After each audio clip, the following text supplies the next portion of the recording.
Hello everyone, welcome to our channel. ఇప్పుడు ఒక మంచి కథను చెప్పబోతున్నాను.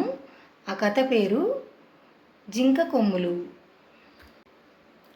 ఒకరోజు ఒక మగ జింక చెరువులో నీళ్లు త్రాగుతూ తన ప్రతిబింబం చూస్తూ ముగ్ధుడైపోయాడు.